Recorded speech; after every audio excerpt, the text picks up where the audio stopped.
Welcome to the Tom Bilyeu Show Live. Today is going to be a very intense, very weird day. Needless to say, we're going to be talking all about Iran, what is going on through different lenses, understanding how deep is this going to go, how long is this going to go for, all of the above. If you guys have been somehow living under a rock, we launched a strike against Iran late on Friday, early Saturday morning, their time. All hell has broken loose. You've got Iran launching counterstrikes against much of the Middle East. Even European bases are coming under attack. Dubai is getting it. There were reports that Abu Dhabi was getting hit. I'm not sure about the veracity of those, but there is plenty of footage of places being hit all across the Middle East. So this is going to be a wild time. Definitely one to buckle in and strap in for, because this is going to get worse long before it gets better. So one of the things that I really want to spend time on today is understanding why this is happening.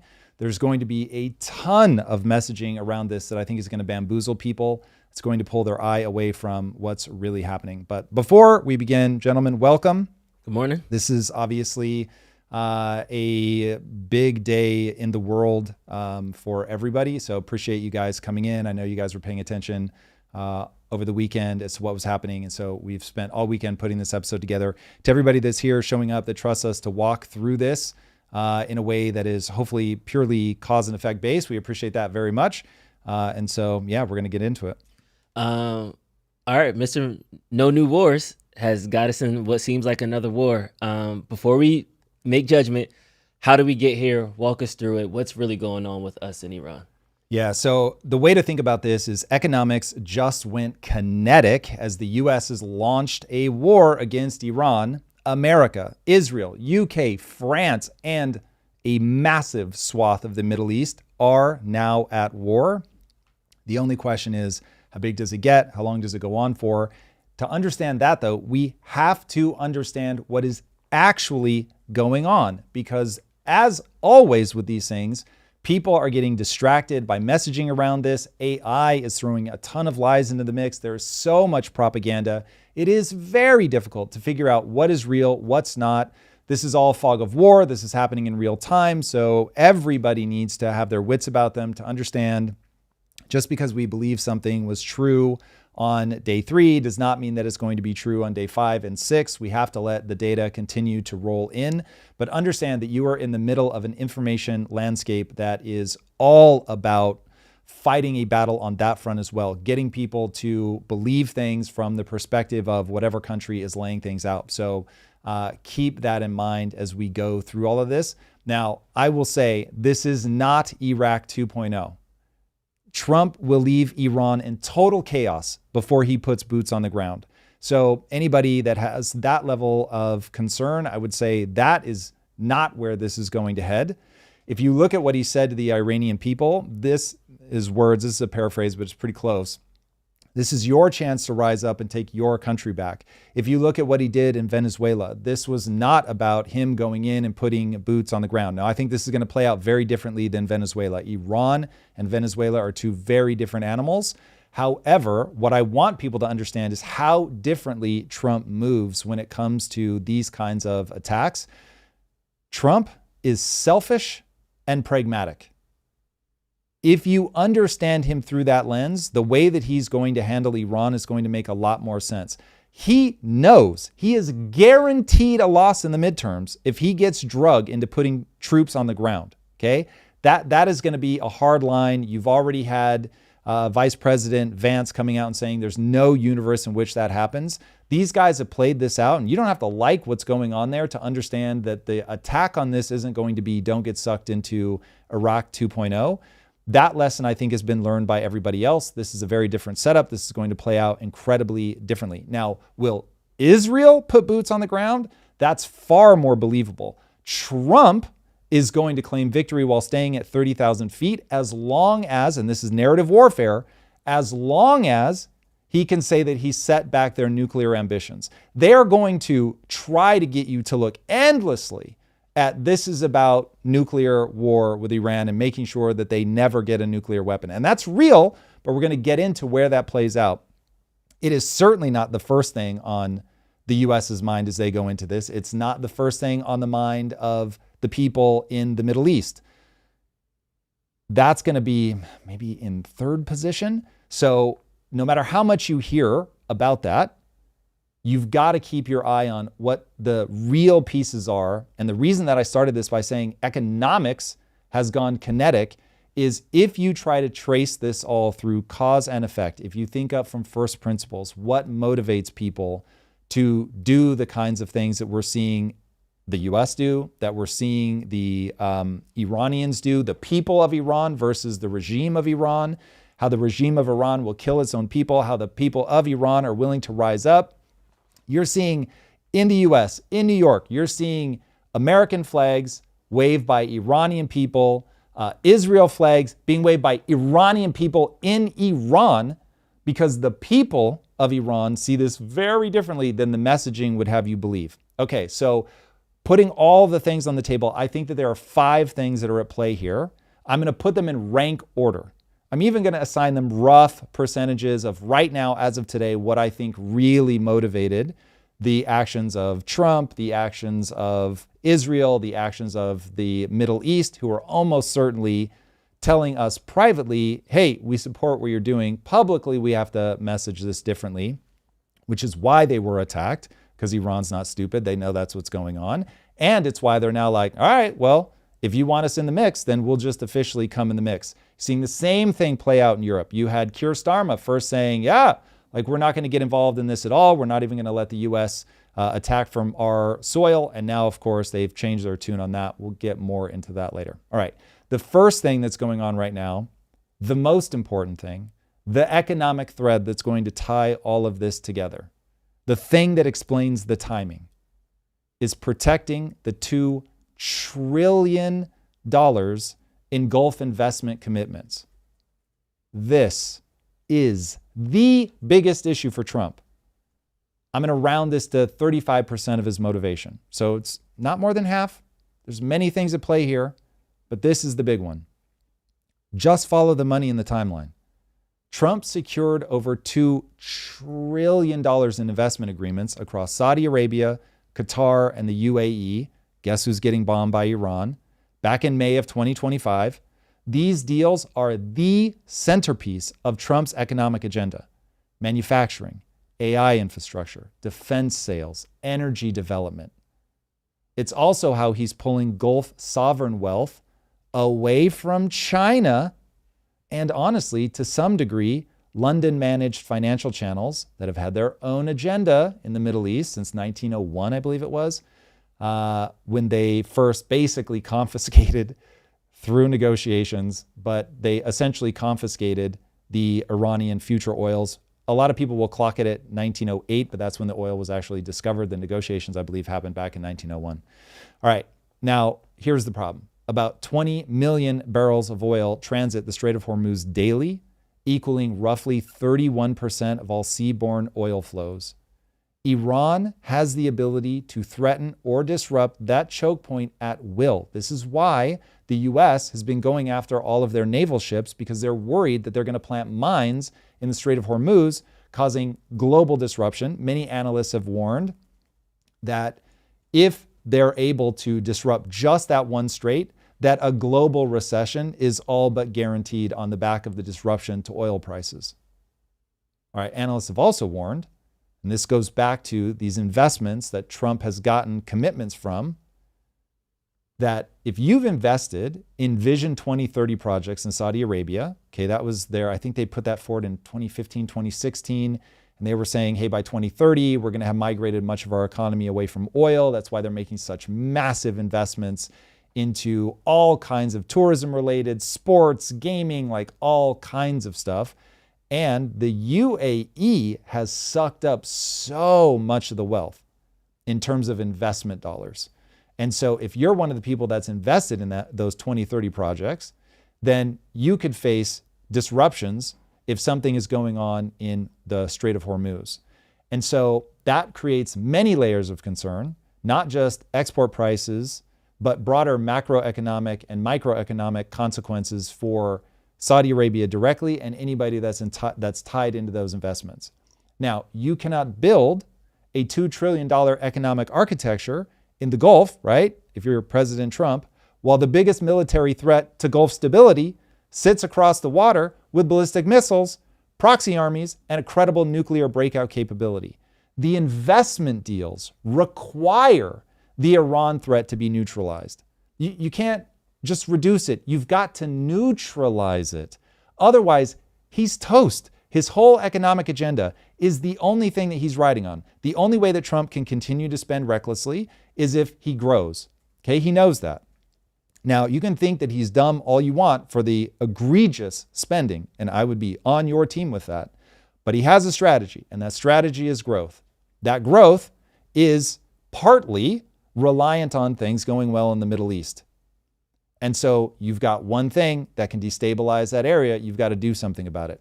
Every sovereign wealth fund doing any due diligence on a 10-year, $1.4 trillion commitment to the U.S. is pricing in the risk that Iran could destabilize the entire region. These guys are shrewd. I think sometimes we round everybody in the world, the US and everybody else, as being dumb, and we're constantly making these guys who are just playing checkers and they don't know what they're doing. If you run a country, you understand that it's economics over everything. Now, that may not be the messaging, but you certainly understand that. So removing Iran as an economic risk makes those commitments that Trump has secured, let's put that in air quotes, dramatically more likely to actually materialize. Now, understanding why he feels so much pressure over this is very important. Now, part of it is because, as the Washington Institute noted, the actual deal value so Trump is going to scream about 2 trillion, 80 trillion, whatever, he throws around absurd numbers. The actual value is almost certainly closer to about 730 billion, since many of the commitments are based on non-binding agreements. So he has a more narrow margin to get this economic benefit kicking off, and getting all of those commitments to convert into real capital flows requires a stable security environment in the Middle East. Okay, let's talk nuclear breakout. We'll put that in the second position. So if you look at the focus here, you've got to prevent this. And you have a closing window here that we'll say is roughly 25% of what is being done, what's motivating this move at this time. It's a stated reason. It's not fake. This is real. It's just when you look at the timing, why now? It's not because they're 1 week away. It's because of what we just walked through in point number one. To secure those deals, you have to stabilize the region.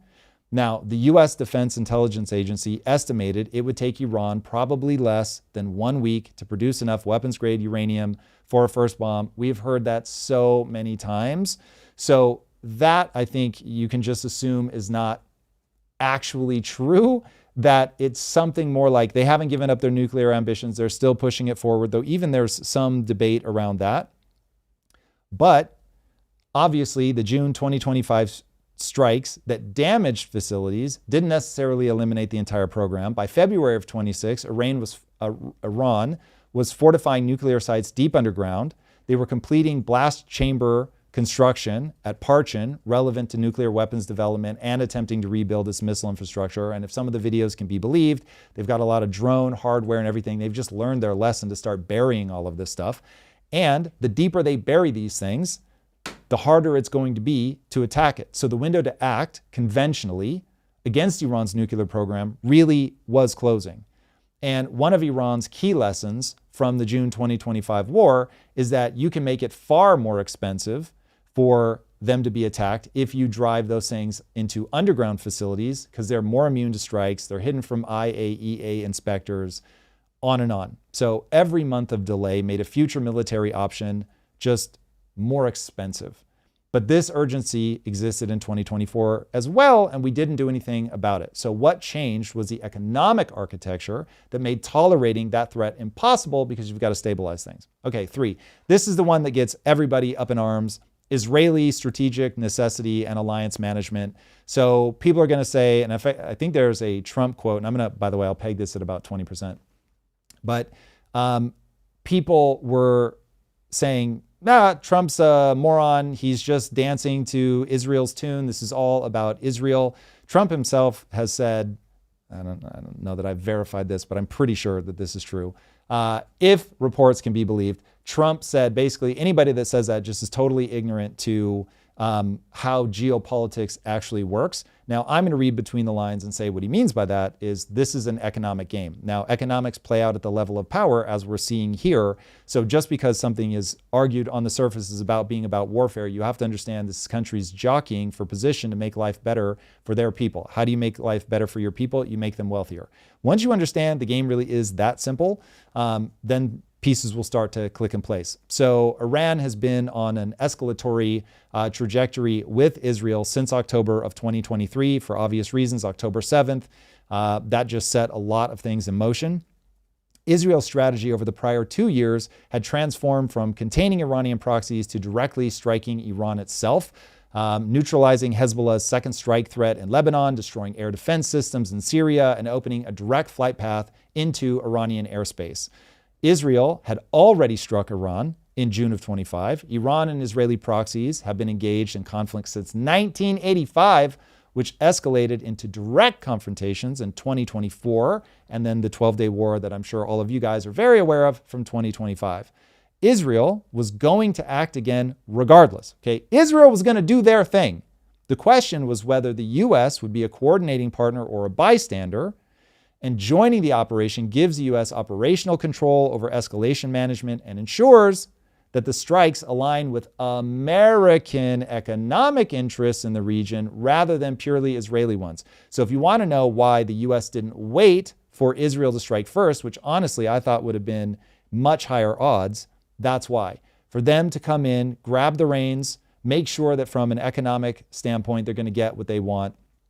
And from a story perspective, if Trump knows that he's going to get involved, that he's going to trail Israel, that is terrible for the Trump is a puppet of Israel narrative. So he's going to be hyper aware of that. And then also he's going to want to take credit for this if it goes well. Now that's a gigantic if, and that brings us to the fourth thing, regime decapitation and opportunistic destabilization. I'm going to put this at 15% because it's such a big if.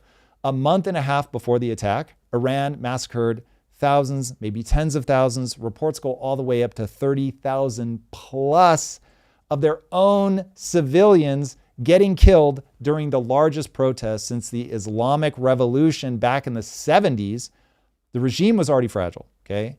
That's clear. Khamenei was 86. There was no clear succession plan that wouldn't produce internal power struggles, although they did replace him only to have him killed like a couple of hours later. Somebody tweeted that he got spawn bombed. Bro, they spawn camping out there. They spawn camp. They had that guy on the board already. I'm telling you right now. It's like aim down the sniper rifle. Like you see the glint as soon as you spawn in, toast. It's wild. Like one of the things that we're going to get into this later in the show, and I'll touch on it a little bit here, but AI, the role that AI is playing, and anybody that thinks that this is not just a whole new level of warfare where people know exactly where people are going to be shocked at how precise and how deadly and how repeatedly we can just go after people, one after another after another. And when you look at the board and you see all the different people that have been killed, it is insane. And they've killed Khamenei, if you guys haven't heard that. So he got just taken out. His replacement got taken out. And so all of that creates the potential for a power vacuum while the Iranian public is already in a revolutionary mood. So this isn't regime change in the Iraq sense. Nobody's going to be deploying ground troops. It's about decapitation that's designed to let internal dynamics do the work. Now we'll see if the Iranian people rise up. Presumably, if you've killed 30,000 of them, that strikes to the heart of people's desire to go out and protest. But from some of the footage I've seen, man, they're going to what look like, I don't know what the buildings are, but they look like official structures. They look large, monumental kinds of structures where they're dancing, waving American flags, Iranian flags, Israeli flags, doing the Trump dance, which is wild. I don't know if we have easy access to one of those clips, but that'd be a great clip to show. And it really shows you that this may be one of those historic moments where the internal tensions were so high that simply by delivering a destabilizing blow, that the people in the country really do have what they need to move in and to get this going. We'll see. But that, I think, is the only way that you'll see a regime change, is whatever the people inside the country do. This is where I think the most direct look at Venezuela comes in. Trump is selfish and pragmatic, okay? So if you think of him that way, you look at what he did in Venezuela. Hey, Maduro, super happy to negotiate with you. Oh, you don't want to negotiate? Word, boom. Blow up a bunch of people, grab him, snatch him up, parade him around New York streets in an open van. That is the most 2026 dystopian social media shit I've ever seen in my life. Absolutely crazy.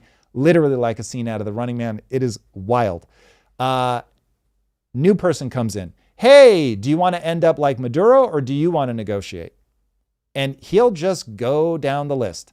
And so, cool, Iran, this is your shot. Iranian people, rise up, become Persian again, take back your place. And if you guys are chill, then we'll just march forward in lockstep. If you're not, and we've got a problem, then I'm going to negotiate with battleships. I mean, that's just the Trump playbook. Again, I'm not asking you guys to like it. I'm just telling you this is the way that the world is playing out. This is great power politics before your very eyes. And having all this happen in 2026, where we can see everything happening in real time and the flood of information is just nonstop and it is very difficult to hide anything, we are going to be asked to confront the realities of war and not just the niceties, the narrative, the actual reality that people do what they can. How does the phrase go? The powerful will do as they will, and the weak will suffer as they must. And so you are witnessing people playing not for what is morally right or acceptable. It's just, what can we do to establish a world order that is advantageous to us and our allies? And then over time, the historians will come up with a narrative, equally untrue, but they'll come up with a narrative that this is what we think about this period in time. And there will be clear good guys and clear bad guys. But the reality that we're all going to see is that, yeah, it doesn't work like that, that there are demonic behavior on all sides. And then it just becomes a question of, is there much more horrifying behavior on one side than the other? I will say there is. While I am mortified to see America be an aggressor in the way that we have and just start exerting our power, it will be, if it plays out well, it will be very good for America. It will create stability in the Middle East if it plays out well. That will create a much higher likelihood that we do get the investments that we're seeking, which will be good for America. And so while I wish we lived in a world where these kind of power politics weren't the reality, that humans aren't the most dangerous and deadly animal that God ever created, and that we didn't constantly clash with each other, but we do. And so this is the world that we live in. So anyway, I may have a strange stomach for looking at the distressing nature of man. But that's what we're watching play out here. Okay. Now, whether all of this produces a better outcome is such a massive question mark. The military action can delay nuclear programs, but they're rarely going to eliminate them. Not when the will of the people is such that we need this. Understand that Iran believes that they need a nuclear program. I've got a whole thing on that. We'll talk more about that later. But understand, for now, let me just plant a flag and say Iran believes that they must get a nuclear program at some point because no one is coming to save them. They're in a hostile region. And so if they are going to preserve themselves, because remember, they were invaded by Iraq at one point. So it's not like they look around and see nothing but friends. They look around and see that they're surrounded by enemies and allies, and that they need to become strong because nobody is going to save them. And they don't ever want to be in the position that they were in during the Iraq-Iran conflict, where they were getting gassed and their people were being killed by the Iraqis in contravention of international law. And they just realized, oh, I guess this is, it doesn't matter. And if Iranian suffering is good for somebody else, then Iranians will suffer. Okay, the last piece, domestic political calculus. So I think this is effectively 0%. I'll put it at 5 just to make the math. But Trump ultimately is going to be receiving massive backlash. He already is. So even Nick Fuentes has turned against Trump like just consistently. Fuentes telling people to vote against Trump in the midterm elections, elect Democrats, fine, whatever. but he feels betrayed by Trump and the whole America First agenda, no new wars. I'm sure Trump is still going to beat the drum of I'm the president of peace. But the reality is the accurate brand would be he's the president of power. Trump is powerful. He is exerting the might of the U.S. military. And he'll give you an opportunity for peace, but if you don't take it, he will strike. He's done it multiple times. I don't see anything that would lead anyone to believe that Trump doesn't look at the deck of cards that he has, and one of those cards is negotiated peace, and another one of those cards is I'm going to bomb the shit out of them. I mean, there's a literal video that I wish we had queued up, but there's a literal video of Trump. I think it was, I don't know if it was 2016 when he was running or 2020. I suppose it could have even been when he was running again in 24. But he just said everybody else was like, don't. When asked about the problem with Iran, like, what's your message to Iran? Don't. Both Biden and Harris said the same thing. Then they asked Trump the same question. He said, I'm going to bomb the shit out of them. I just don't care. And so, yeah, when Trump is looking at the cards in his hand, that is certainly one of the cards. And so I don't think he's doing this because he is truly a president of peace. I don't think he's doing this because he thinks that the American people will be on his side in the beginning. I think he's doing this because he knows it will be effective and it positions America in a place of dominance, which will be good economically if he pulls it off. Now, if it turns into a shit show, destabilizes the Middle East, the Strait of Hormuz gets closed down, now you're going to see a problem, certainly for our allies, but in the U.S., given how much energy we produce for ourselves, we will probably suffer the brunt of that the least. However, it will make it very difficult for Trump to hit his economic agenda. And so, yeah, you can expect if it turns into a shit show, it'll be a political nightmare for him. And I don't think he's a fool. He understands if this goes poorly, he's out in the midterms. He will get impeached immediately. He will get voted out of office in 28, barring something unforeseen. And then they will hound him legally until the end of time. And so this really becomes existential. So I don't think he's doing this because he thinks the American people are like, yes, please go invade Iran. I think it's far more complicated than that. And I'll also place on here an overarching thing that needs to be woven into the bedrock of the number one motivator, which is China. And we'll talk more about that later. But the China of it all, understanding that there's a proxy war going on beneath this is critically important. All right. I got a couple in the chat. I got a couple in general. I think a lot of people were just woke up jarring. We knew this was coming. We seen the Armada move over, but we thought it was a threat. We thought it was Trump posturing. We didn't think we were really going to go to war. So what do you think was a catalyst that really made it? I know you said in the read that it was something like Israel. We wanted to do something before Israel did it so we could dictate terms. Did he just have BB pressuring him out? All right, I just got to pull the trigger now. In terms of what's the Israel of it all? No, what was the final thing that you think made Trump flip that switch to we're going to intimidate? Why this exact second? Now we need to go. I think that if you look at the timeline of him moving assets in, it was when the people of Iran started rising up. And so the thing is, though, we have to understand there's so much intel that we don't have that he has. And so this is how I feel when I try to speak a foreign language. You end up mapping every word that you hear to the 20 or 30% of the language you actually understand. So we're all going to take his behavior and cram it into the parts that we can see and understand at the surface. But the reality is the CIA and things like that were probably trying to let people know, back channel, like, hey, Trump really is ready, but you guys have to show a willingness to rise up. I'm sure Mossad is acting like crazy, trying to weaken the regime so that they can make a move.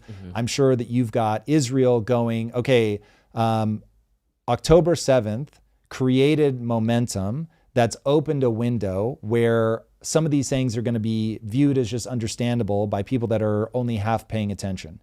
And so we have some energy that we can take advantage of here. I think that Netanyahu knows his days are numbered. I think Trump knows that his days are numbered in terms of he has to get it done before the midterms. And so it's like you're looking at all these things where you've got this window, but it's closing very rapidly. Gotcha. And so, okay, now we're looking for that opportunistic moment. This is a battle that I have with Lisa all the time. Anytime Lisa confronts a problem, she wants to take it head on right now, today. And I'm like, hold on. If you slow roll this, a lot of times opportunities will present themselves. But the reality is but you have to be patient enough to wait for a person to extend an olive branch or for something bad to happen that you can say like, okay, this is like forced this conversation. And now I have the sort of righteous indignation that I need to come at this with the right energy. And so you've got to think all these leaders are beholden to their people, what the psychology of their people is. Mm-hmm. And if you strike Iran, when the people of Iran are docile, you look very different because you've got to think about the narrative. If you strike Iran, on the other hand, when we've been negotiating for ages. Because remember when this first popped off, I'm like, what are we escalating around? I don't understand. Trump is like, you've got to make a deal. And I was like, make a deal about what? Like you said that you took out their nuclear capabilities. You told me that, hey, the bombs dropped, Fort Out toast. And so I'm just like, I had sort of like put Iran in a box and was like, cool, we're done with that one. We're on to the next. It's an Israel problem, but I'm not super paying attention to it. And you just kept saying like, they've got to negotiate. And then all of a sudden I was like, whoa, they're sending a lot of hardware over there. What the hell is going on? And it was like, okay, like the people of Iran were popping off and I understood that. And it was like, okay. But then we kept sending more and more and more. And then he started like really saying, oh, this is about nuclear stuff. And so I'm like, okay, I know that's bullshit. And I laughed until practically blood shot out my nose when I saw that ancient Israeli artifact found and translated, from 15,000 years ago. And it says Iran is 1 week away from a nuclear weapon.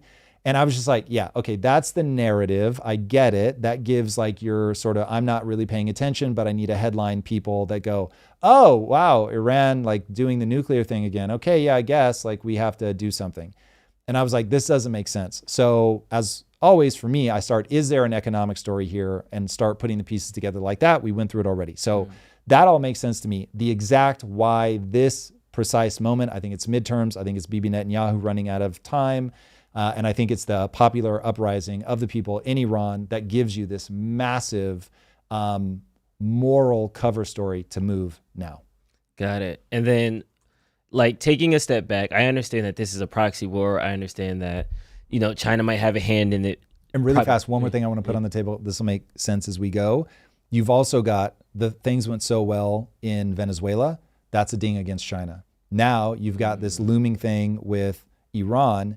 You have another potential blow against China. And if you lose sight of China as the backdrop to all of this, it gets more confusing. Yeah. So I think that's the point that I was a bit confused because I think from an American lens, a lot of us are looking at it like Israel wants us to do their dirty work. So it's Israel and America against anybody who makes that statement has got to tell me, what is it that you think they use as leverage to make us want to do their bidding? That to me feels so hollow. It's like, okay, political dollars. Yes. Okay, it's blackmail. I mean, maybe, but that hasn't seemed to be as effective as we thought it would be. We've got enough corrupt protection against even the Epstein files that didn't work. So it's like, probably not. So I think it feels to me, and I'm very open if somebody sees like a hole in my logic, it feels very like almost blasé to me to map it this way.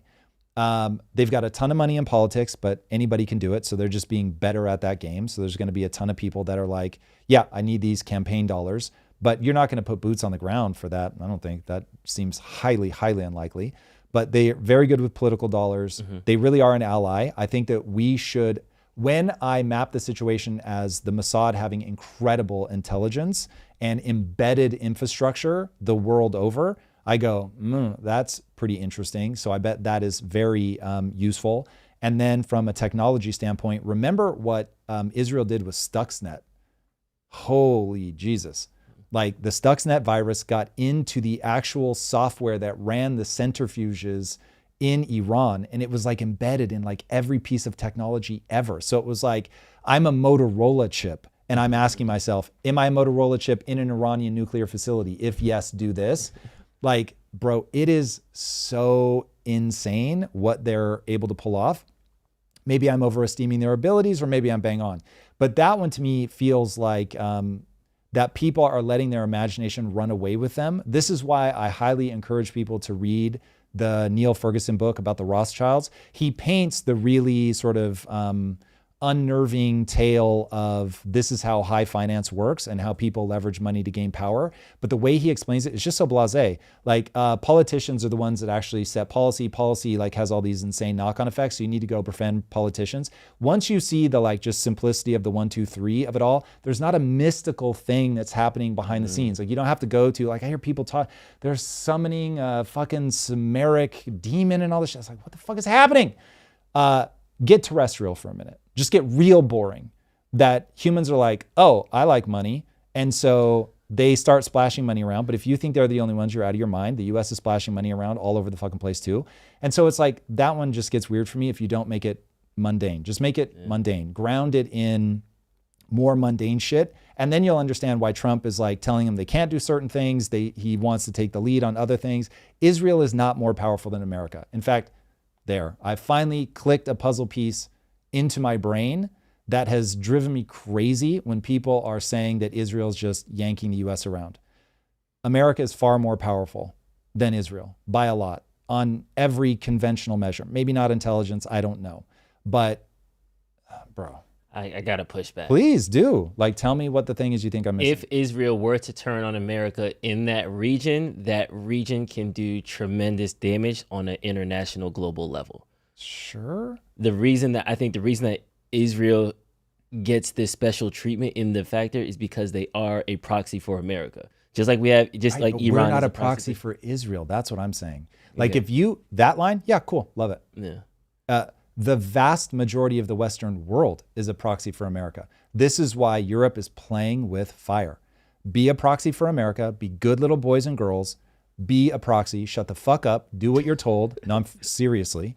And if you don't, you are on your own. Go protect yourself. Russia twirls their mustache and is like, say less. Fam, like if you're trying to warm things back up with Russia and you're telling me I get a fucking dunk on Europe. Now, I'm not saying this is what's happening, but I'm saying that is the threat that Trump wants looming in the background. Get the fuck in line. I'm not going to pay for your NATO privileges anymore.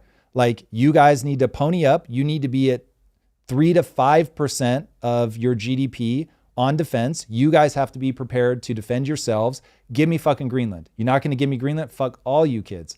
Like, again, if you want to label the world as these guys are just a bunch of proxies for the US, I'm in.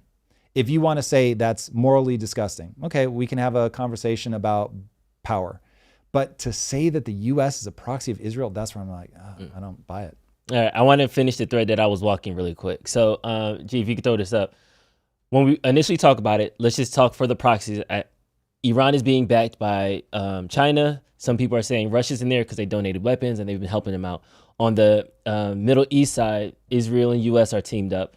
But once we did the initial strike, Iran went crazy and started to target 11 countries. Cyprus got 2 missiles. Oman got 2 missiles. Bahrain, Iraq, Israel, Jordan, Kuwait, Qatar, Saudi Arabia. There's literally a Saudi Arabian like refinery on fire right now, and you know Saudis don't play about their oil. So it's one of those things like, I don't want to be hyperbolic in saying this, but a world war requires a lot of different countries fighting together. Right now, it seems like there's a lot of countries on one side fighting a lot of countries on the other side. This definitionally, are we entering into like a World War III? Yeah, so it's one of those times where the parallels to making the statement that this is the beginning of World War III are so obvious that I didn't want to make them. But the reality is that this could be the thing that kicks off World War III. But what you would need is Russia and China to make their real ambitions known. And right now, I don't think they're going to do that. We will see. In war, things kick off, something happens that people were not expecting that causes somebody to react in a big way. And that causes like this insane daisy chain of events to unfold that people didn't expect. So I will say that, don't count your chickens before they hatch. This is very precarious. Right now, I would not expect this to have that kind of explosive effect as long as Russia and China stay out of it. Now, Russia technically was supposed to come to the aid of Iran, and they didn't. And that is making a lot of waves for people that are allies of Russia. So we'll see how this plays out for them. From the reports that I've seen, and I want to caveat this, fog of war, no idea if this ends up being true. Is this information warfare? It's very possible. But the early narrative that I can string together is basically that Russia understands they do not want to come into open conflict with the US. Not at a time where they're super weakened by everything that is going on in the Ukraine, not at a time where there might actually be negotiations between the US and Russia. And so they're like, far better to sacrifice the pawn of Iran and just say, okay, sorry guys, my deal was with Khamenei and he's dead, so not a lot for us to do.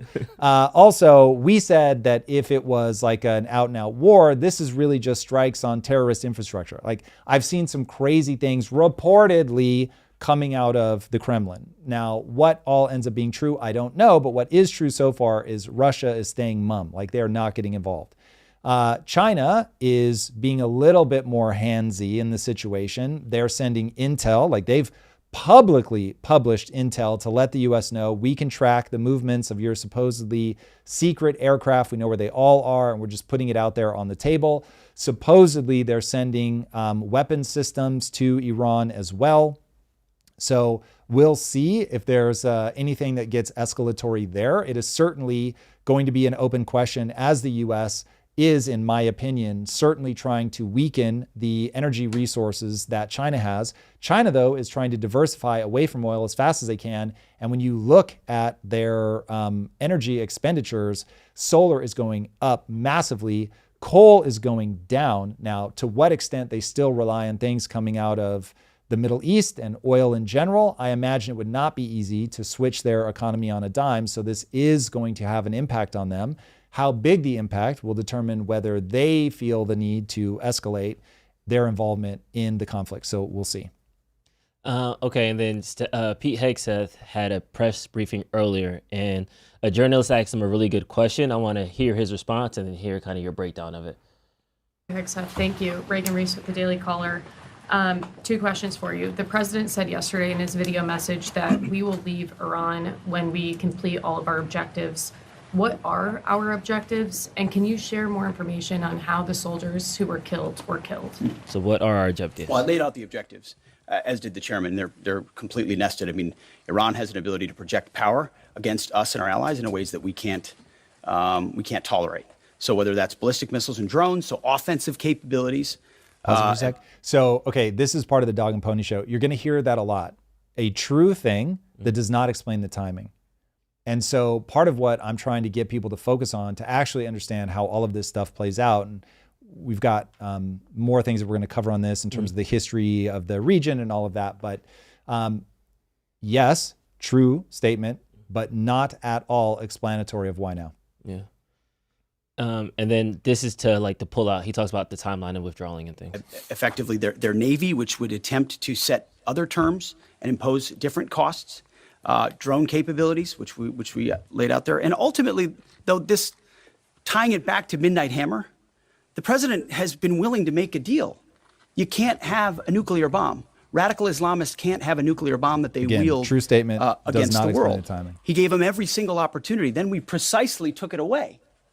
And even then, after that, they didn't have that.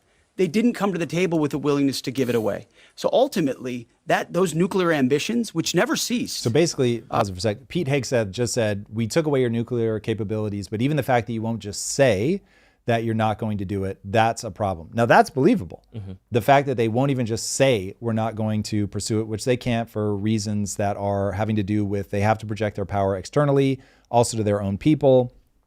And when that goes away, if you don't at least say that we're working towards it, you have a problem. But what we're being asked to believe, again, is that they were just days away from having a nuclear weapon.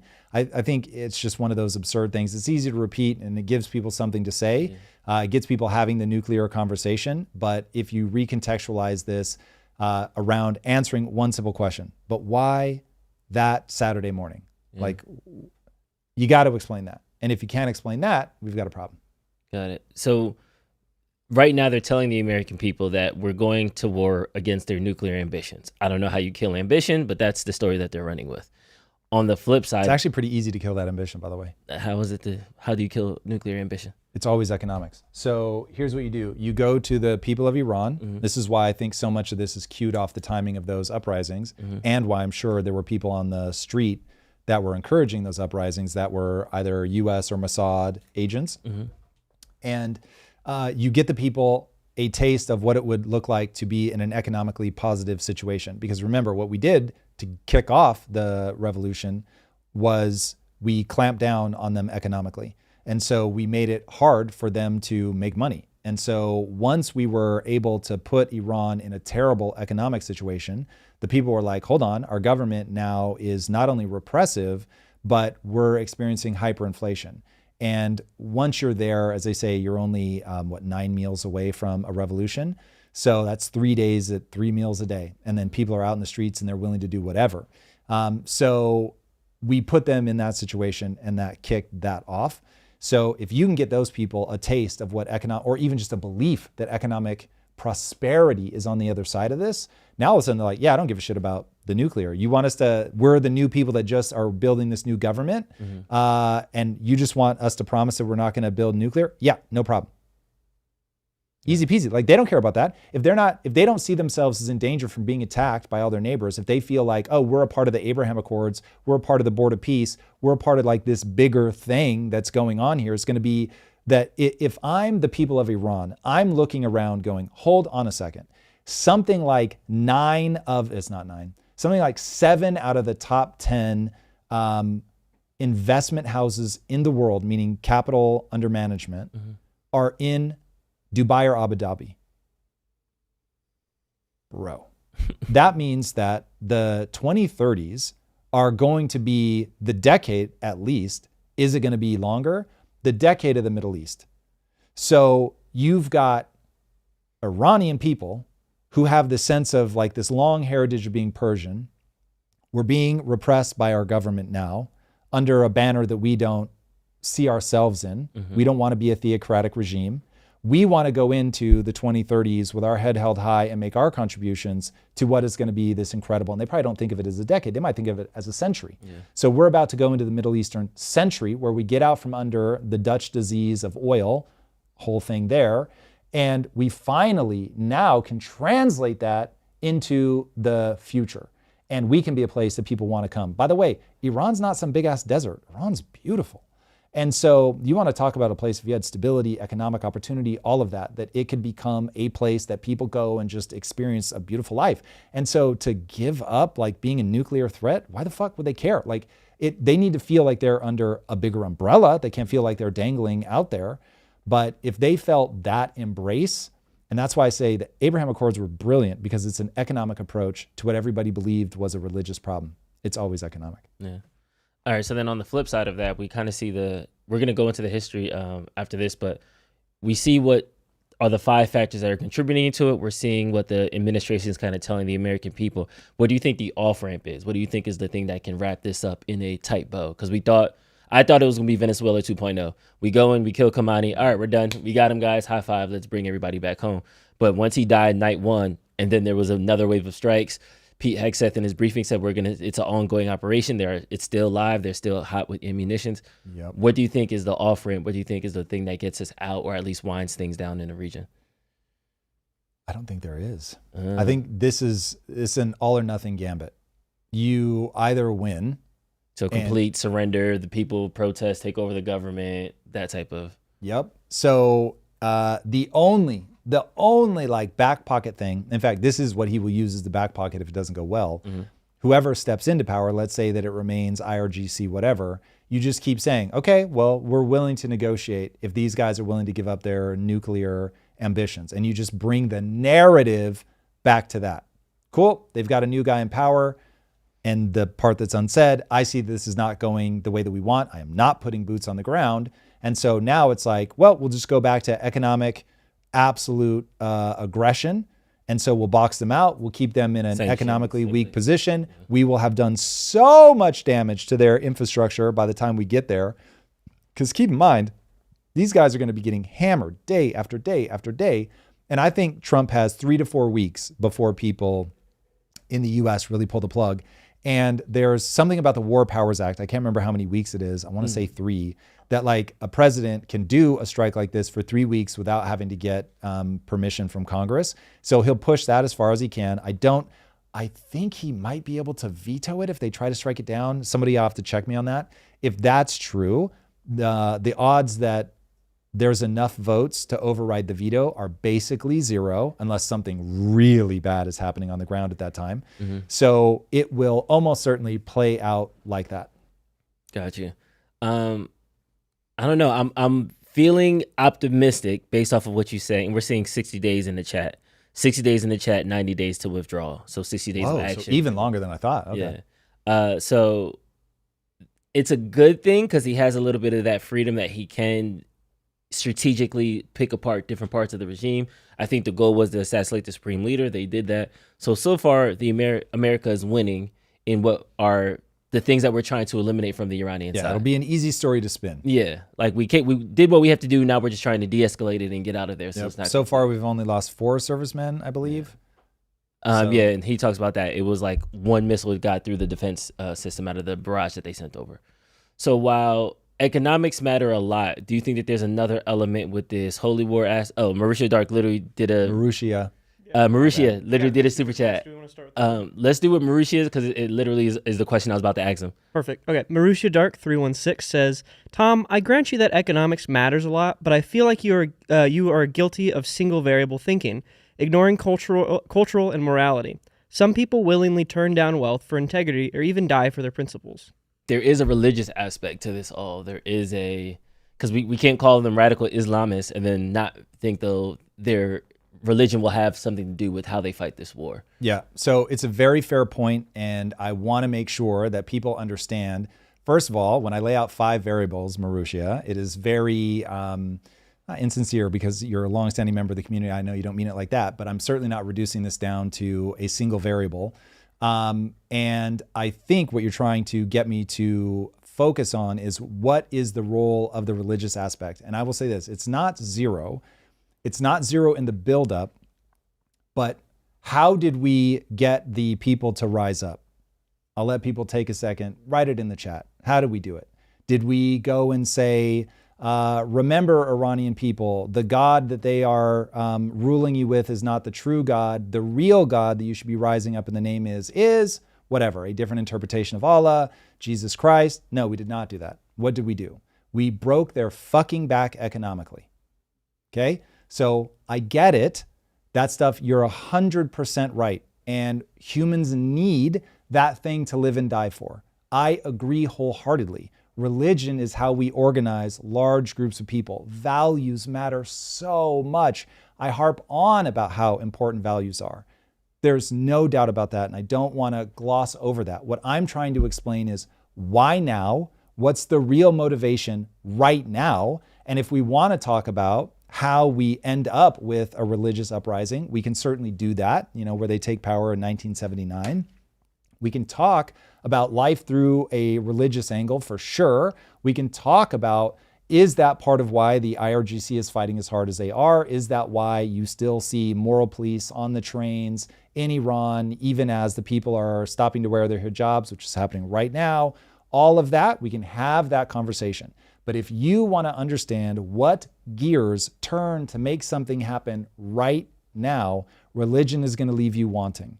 And the thing that will explain it is going to be economics. Like even if you look at the history of the Crusades and how those guys would be marching into a place, and they'd real fast stop, pillage, grab resources, capture slaves, and then head into do the actual fighting. And I'm not saying that those guys really weren't setting off as a way to reclaim Holy Land. For sure, that plays in all of this. But when you look, like if you're going to oversimplifying in the direction of religion will confuse you, oversimplifying in the direction of economics will get you far closer to the truth. But I like to think I'm not oversimplifying. I'm trying to lay all these things out on the table. I didn't spend a lot of time talking about religion because I don't think it's a big play in terms of what's happening right now. It's got an impact on context for sure. It speaks to the IRGC for sure. There's something utterly fascinating in terms of what's playing out across Europe. And if you want to talk religion, Keir Starmer and the way that he's approaching this, I think is an echo of religion. And so there are very interesting conversations to be had. I just don't think they're the immediate answer to why now. Taking it a lit higher, let's go to like the 40,000 feet level. My nephew texted me this weekend right after the strikes, and he was like, hey, why do wars start? Like, maybe you can ask Tom to break that down. Like, how do we even get there? And me, you know, I stay in a tinfoil hat suit. I was like, oh, the bankers, it's the Fed. They're just trying to make money. The economics. So I immediately went to conspiracy theory. This is what's happening. There's a bunch of elites. They want to increase oil prices.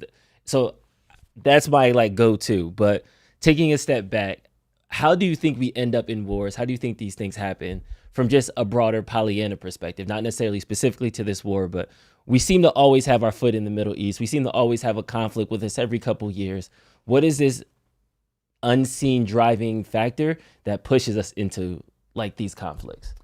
If you want to know why people go to war, we go to war for the architecture of the human mind. Humans are ambitious creatures. They are selfish. They are driven to master their area. They are driven to conquer and expand. And when you get, we are economic units, and that we have to acquire resources in order to make it good for our population. Leaders have to maintain the will of their people, and that is a very complicated and difficult thing to do. You can do it by uplifting them. America obviously did that. China has done that. You can do that by repressing them. China's certainly done that. And so when you stop and ask yourself, what exactly drives somebody to go into a war, that's going to be very different for the elite groups that actually do exist and the bankers and what they're pushing for. And so they can often be at odds with the people.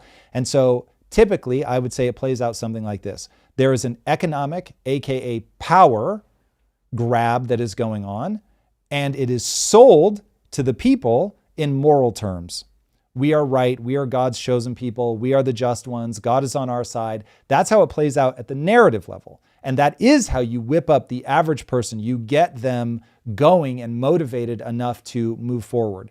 But in terms of what is the actual thing, I think for the most part, I'm not saying that there aren't wars that are driven more by religion than anything else. But I think that when you really look at the motivating factor that's happening at the level of the elites, who are the people, the iron law of oligarchy, who are the people that are going to pull people forward, actually get in the private meetings and have the conversations about developing the weapons and about positioning assets and about building allyships and all of that. How do you get an ally inboard in the region? How do you do it? You've got to find a way that's good for them. In business, how do you put yourself in a position where you're going to get somebody to help you? You've got to find a way where it's the best thing for them. In any negotiation, you have leverage if and only if somebody wants something from you. And so you've got to go figure out what is that something that somebody wants from you. When you understand that even within religious organizations, there's going to be a power struggle. Even within religious organizations, what's one of the most rapid abuses? Money. So when you start looking at things through the lens of that, then it's like you get how these things are all muddled and mixed up. But it is ultimately a desire for some sort of resource, money, land, food. I'm going to say it, women. Then you begin to understand what drives people to push forward. Now, it gets very complex, and I didn't get into all the politics, Okay. but it's like, in fact, let me lay one thing out here, and I really want you to come hard at me with this, and if there's something in the chat that's meaningful, hit me with it. Yeah.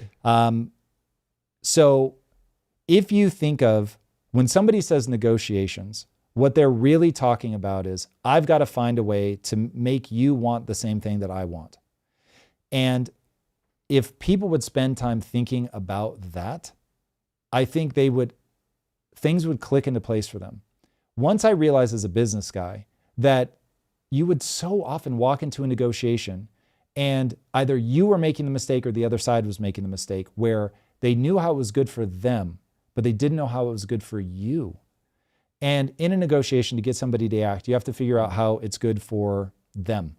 And when the thing you want can be positioned as good for them, now you can move forward. Okay, what's a small handful of things that are going to be good for them? Like when you think about what's really going to make people vote for you.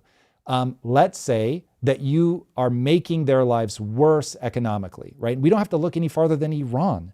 So America sets about making Iran's life difficult economically.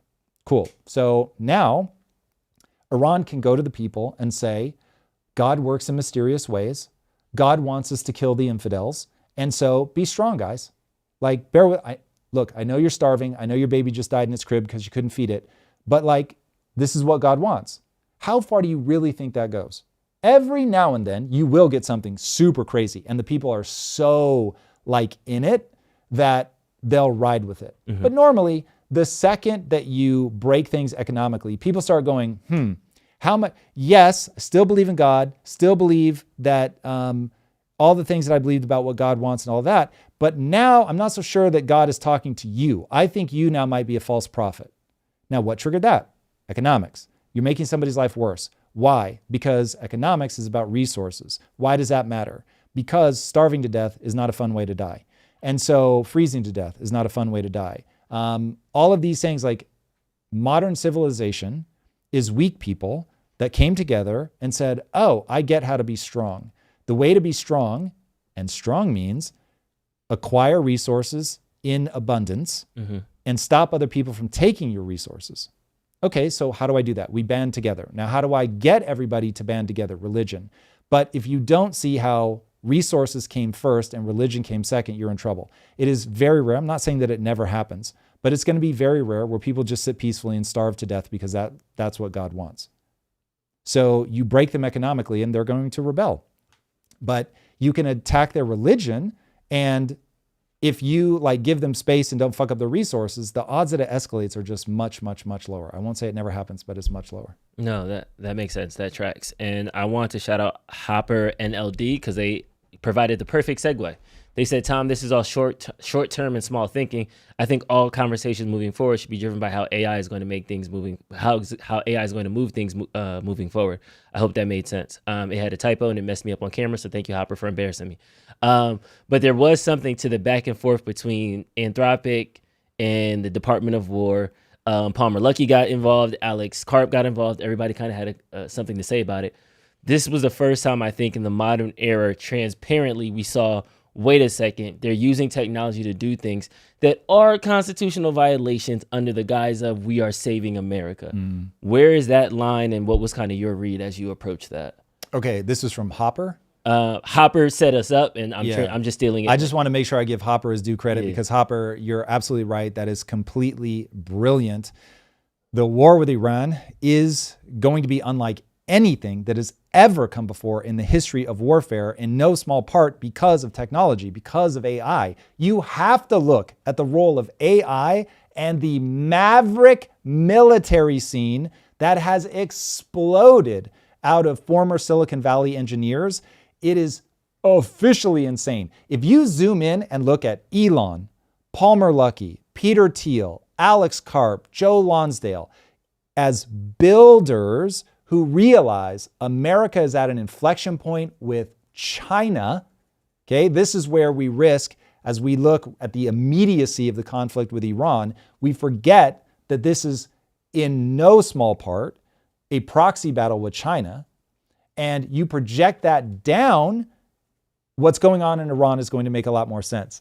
You'll have a better understanding of all of this as a behind-the-scenes proxy war. Now, this week, the Pentagon gave Anthropic, the company that makes Claude, one of the most powerful AI systems on the planet, by the way, you should be using it. They gave them an ultimatum.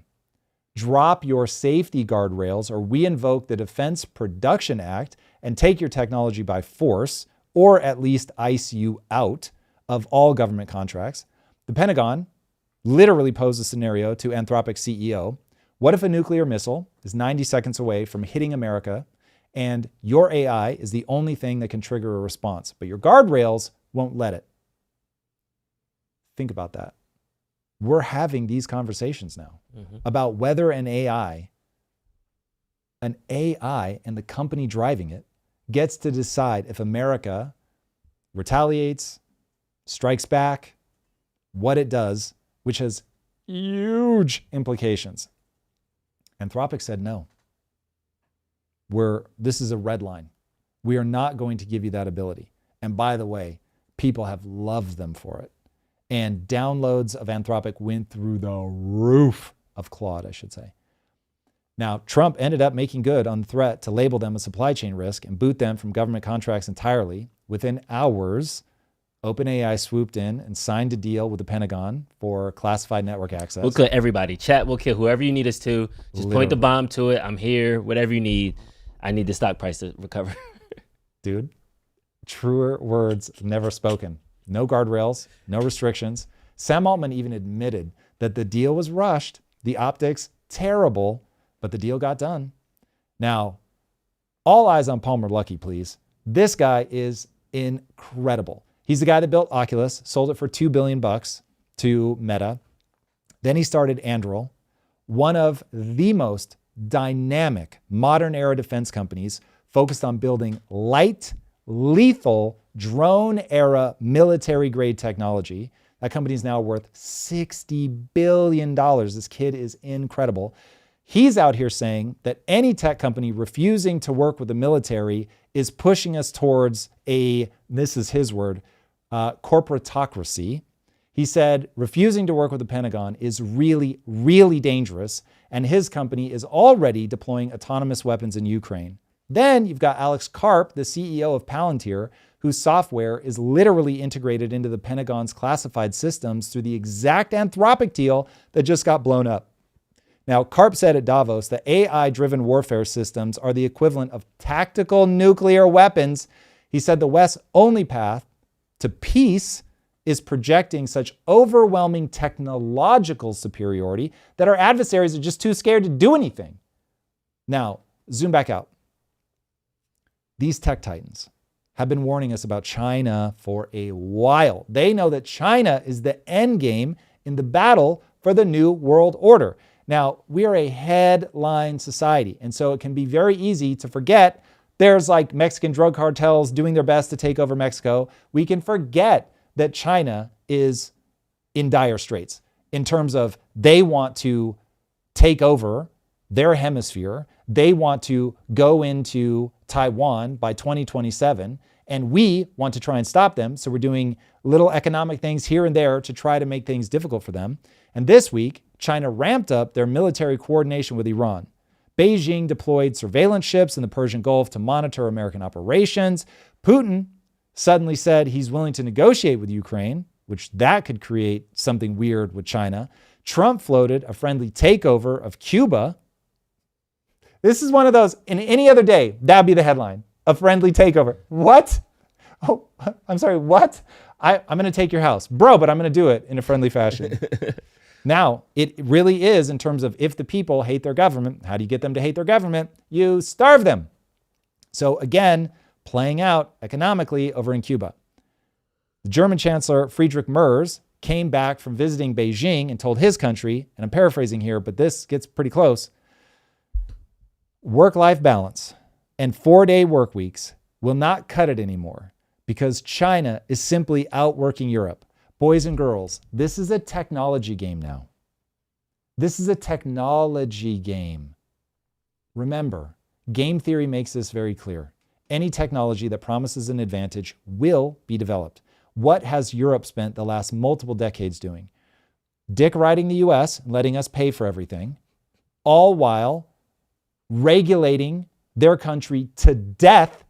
And I've shown this stat before, but the number of billion-dollar companies that the US kicks off is insane. And the number of billion-dollar companies kicked off in Europe is minuscule. And the reason is that they are not pro-innovation. Literally, like in their DNA at this point, they are not pro-innovation. They want to lock things down. They want to regulate their way to God knows what, just a world that's child-proofed at every corner where there's nothing potentially bad or dangerous. And they have regulated themselves into absolute irrelevance. And now as the US is pulling their funding, they're suddenly realizing, oh shit, Russia has invaded Ukraine. They're threatening to push deeper into Europe if we're not able to protect ourselves. And how are we going to protect ourselves? Oh, that's right. We need technology. This is a technological war front. This is about AI now, okay? AI is not a future thing anymore. AI is here today. And all this fucking hogwash that people are talking about having like some moral pushback against AI is so suicidal. Boys and girls, you will relegate yourself to irrelevance. Build AI as safely as you can. Nobody wants that more than me. I don't want to get taken over by robots any more than you do. But the reality is you create an opening that will be exploited by other countries if you're not on top of your shit. If you don't have a tight, relationship with these incredible builders that are building the most consequential technology that has ever been built. And I'm saying that in the face of understanding nuclear war, but the most consequential, the most likely to change everything about the world is AI. It's intelligence itself. AI isn't a product anymore. It's a weapon system. The companies building it are being drawn into military efforts, understandably so. The nations deploying it are drawing new lines on the map, and the ones who don't keep up, they're going to get slapped around. The old world is over. The war you're seeing isn't fought with missiles, certainly not alone. It's fought with models. It's fought with autonomous drones. It's fought with data centers, which is why they're striking AWS centers. It's just a whole new world.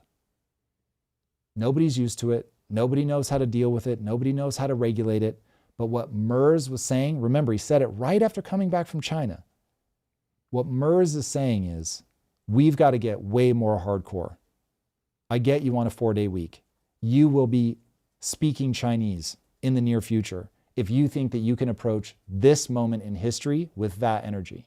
The reality is we can't. We have to wake up. We've got to snap out of this post-World War II, carb coma, where we don't think that we have to be ultra hardcore, where we think that we can just offer a bunch of stuff for free. We've got to prize innovation.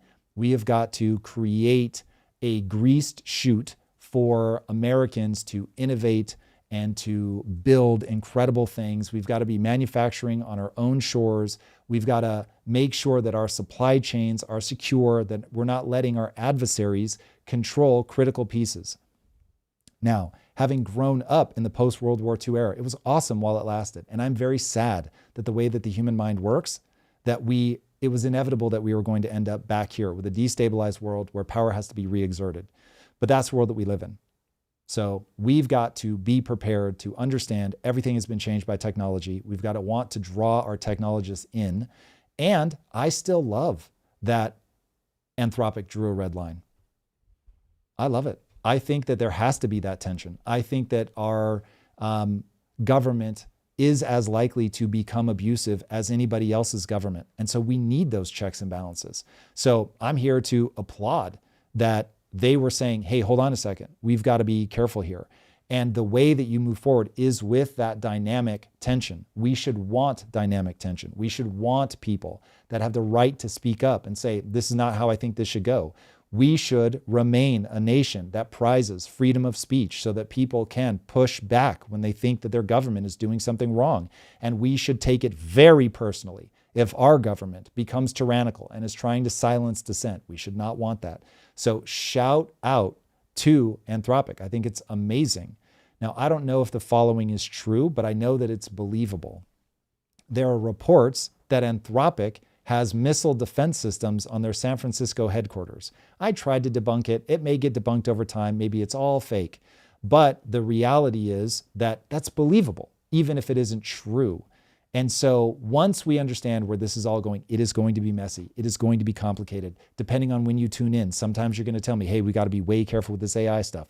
Then you're going to hear me say that any technology that promises an advantage is going to be developed. All of that is true. That is the messiness of what's going on. This is why no one person should think everyone should just listen to me. I certainly don't believe that about myself. I hope you guys don't believe that about anybody. Our system works precisely because we have that dynamic tension, precisely because people can vote for Anthropic with their dollars and put OpenAI more at risk because they think that OpenAI is doing something that they don't want to do. And use that power. Make sure you understand what you believe. Make sure that you push forward in a way that you think is the best thing for our nation, for the world, et cetera, et cetera. These are important times. Thinking through these problems is incredibly complicated. And oftentimes there's 2 or 3 things that are true at the same time. The US must develop global technological supremacy if we want to remain the dominant power. That just is true. there are risks to building this technology. That just is true. And yet we have to do it. And if we don't, someone else will. It's just how technology works. So it's one of those things. I'm looking at your at like the landscape of Middle East. We gonna hit 2G. The Middle East, Iran, they were more willing to kill their own people than to let go of their nuclear ambitions. And meanwhile, on our side, we're fighting over whether or not a government company can use technology to possibly save something or launch a missile autonomously. So it's one of those things where it seems like we're playing a different game versus where we draw our line versus where our quote unquote enemies draw their line. But is that something that's built into the culture? What do you think that difference is? And is America being the aughts and there the is? Like, how do we kind of measure those two things? The reason that we look completely different in our approach to technology, to the war, to the treatment of our own people versus what Iran looks like is very much, what do you consider the existential threat to your government? If you're a theocratic regime that rules by force, well, then you understand that dissent within your country is existential, that you have to kill those people if you're going to stay in power. And this is not unique to Iran. This is something that happens over and over and over, because this goes back to architecture of the human mind. It goes back to just what is power. It is, if you don't watch the UFC, watch the UFC. That is what it looks like when two people are locked in a cage and they are able to do as much damage to the other person as they can do. And the only thing that stops that person from doing more damage is your own ability to fight. And so if you are a depressive, repressive, theocratic regime and your own people are trying to rise up against you, you will, in many cases, literally die if you don't stop that. And because of the way that all of us are, that if somebody causes you enough pain and suffering, you can back people down. And if they think that they're the only one, the odds that they will push forward go way, way, way down. You need that contagion effect of everybody feeling like we're all going to rise up. We're all so angry that it doesn't matter what we risk. But that threshold is very difficult to attain, because you may feel that way, and then when you see your best friend's head get blown off and you're literally spitting brain chunks out of your mouth, all of a sudden it's like all that tough talk becomes real difficult. If you've seen any of the attempts to invade and take over the embassies, I know that this was happening in Pakistan and people were just getting shot. You see them carrying out the dead and dying bodies. Like, that is a level of chaos and trauma that I don't think any of us want to deal with. And so you feel real aggressive until people start getting shot dead. And so I've said many times, violence continues to be used because it is so effective. Okay, so that's the way to think about it from that. So if you look at Iran through a historical lens to understand exactly why they're killing their own people and why they would sooner go to war with the US, Europe, and much of the Middle East before just publicly rejecting nuclear ambitions, there is an answer for you. So Iran's rulers built anti-US, UK, Israel ideology out of oil politics, coup memory, war trauma, and regime survival. So the IAEA found past weapon relevant work, but no credible indications that after 2009, that Iran was really trying to build another nuclear weapon, and that Khamenei had not reauthorized that program. And so it is entirely possible that none of that's actually happening right now. That all of the we can't let them have a nuclear weapon, that they're days, weeks, months, whatever away is just not true. That Khamenei is just saying he has to keep the public story going that this is a thing so that he can maintain power in the region, so that people consider him like this really hostile person that, isn't going to, you never know what they're going to do. And so whether it ends up being true or not, I think all of that is better understood as a story. Now, I think they probably were. I think they were walking a line of building a nuclear weapons program, trying to refine things as much as they could, which from my understanding of the situation was way beyond what would ever be used for civilian use. They wanted to walk up to that line, see how much they could get away with so that there was credibility when they said that they were going to do it. But they tried to dance that line of like, hey, we are going to pursue this at some point. We're happy to chill for now. So they were trying to walk a line that ultimately just did not work out for them. Now, the hostilities with Israel is not as ancient as people think. This is not some like blood feud that goes back forever and ever and ever between Muslims and Israel, Jews. It's a far more complicated thing. Have we released the episode with Raymond Ibrahim yet? No, that's Thursday. Okay, so coming out this week, you guys will see that. It's very interesting. It's really post 1979 that things really start kicking off between Iran as we understand it and Israel as we understand it today. The sort of ancient blood feud played out differently. Not that it was clean, not that there wasn't drama, there certainly was, but just not in the way that we're seeing today. Now, the simplest way to explain modern Iran is to start with oil, not theology, coming back to what I didn't expect to be a theme of today. Theology is there, it's present, it just isn't the driving factor. In 1951, the prime minister of Iran nationalized Iran's oil industry because many Iranians saw British dominance through Anglo-Iranian Oil, the Anglo-Iranian Oil Company. It was actually what ends up becoming BP. They hated that.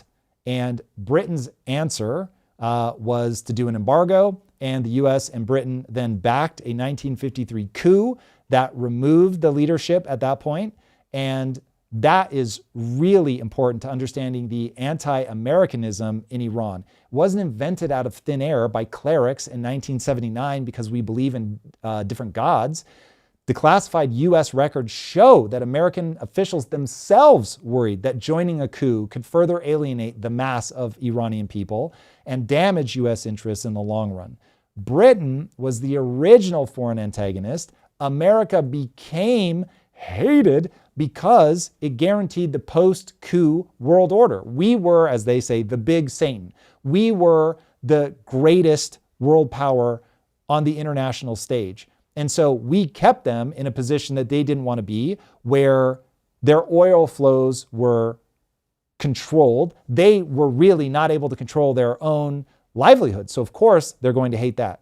Now, the Shah's Iran was pro-America, and crucially, it not only, it wasn't inherently anti-Israel. So Iran maintained normal trading links with Israel for decades, and the two countries had strategic and economic ties for a long time. What ended up breaking that order wasn't some eternal civilizational hatred.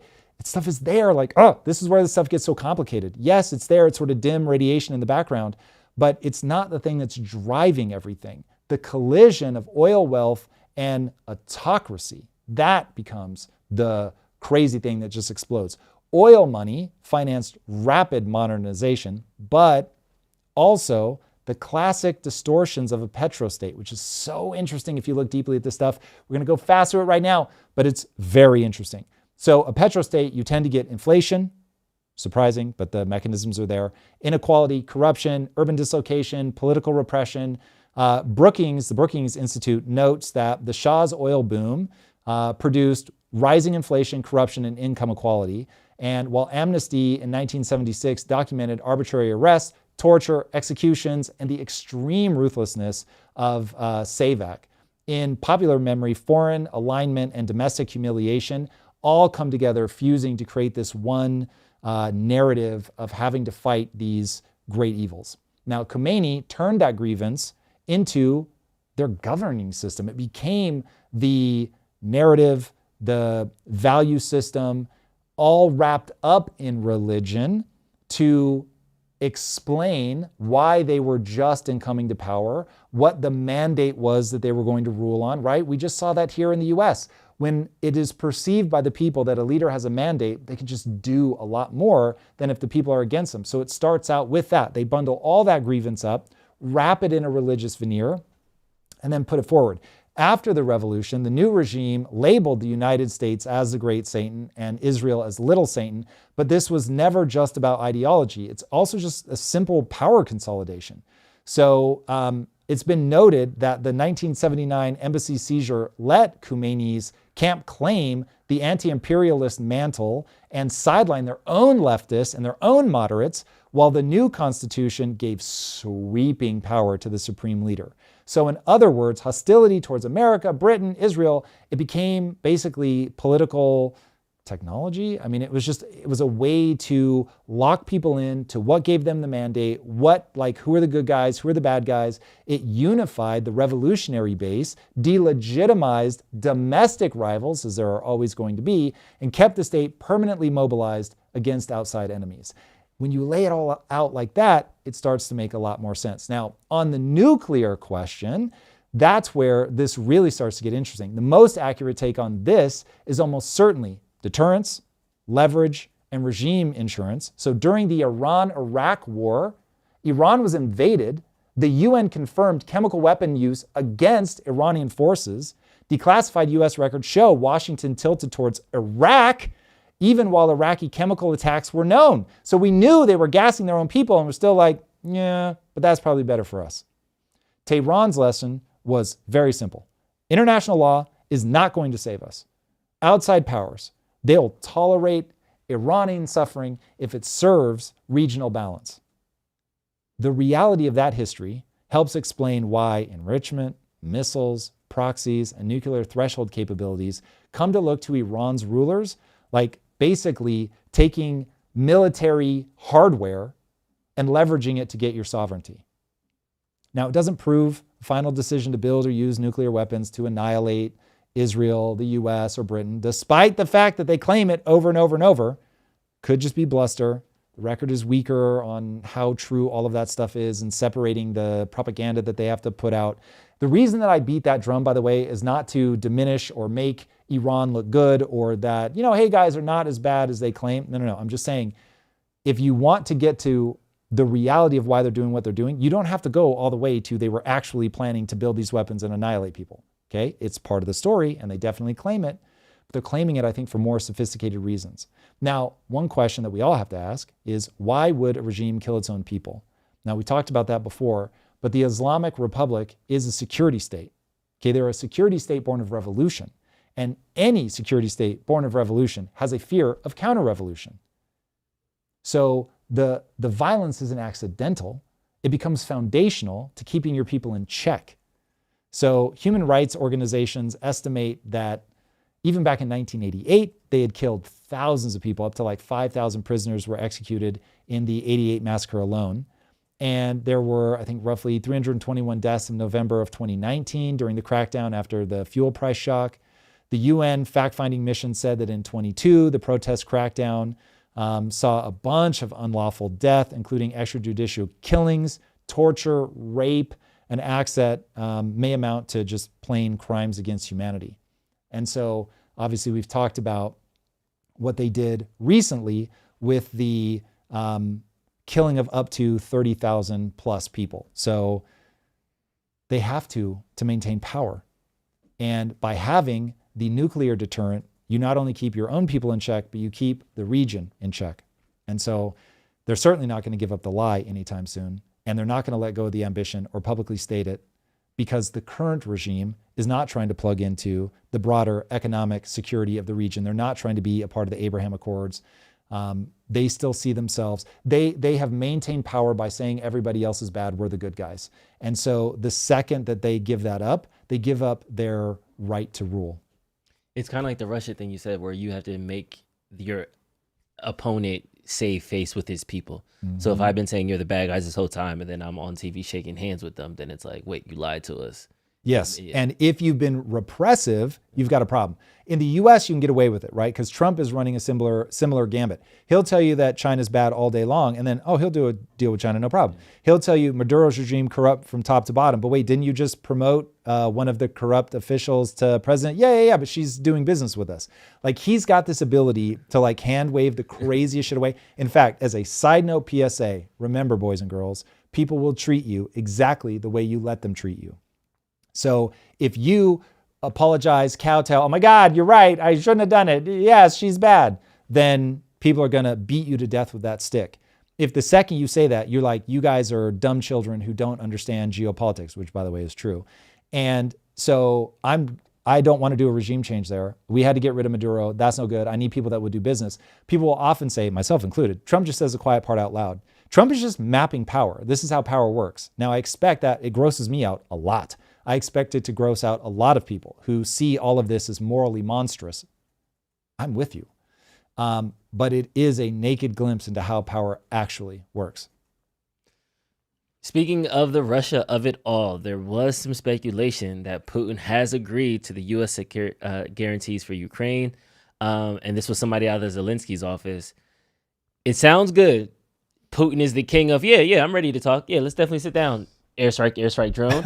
So it's one of those things like, did the tenor with Iran, and maybe he's looking around at the chessboard like, okay, while everybody's busy with this, maybe I'll just secure this up. I'll get to keep, Crimea, and we can call it a day or something like that. Do you think he's getting closer to that, or do you think this is just another smokescreen? Oh, I've got a take on this.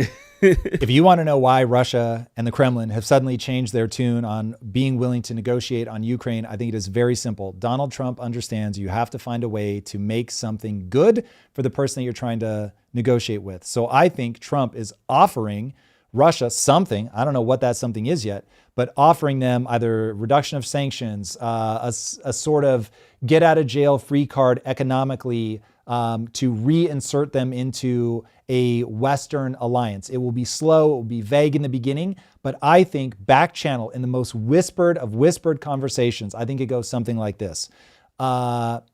Listen, I know you're in a situationship with China, but we want to have a little something here. And I think that we can be better for you, Russia. You show a little cleavage, you flash a little leg, and you say, listen, you're better off putting your attentions here and let us slow walk you over to an alliance with us. Because the reality is we are going to isolate China.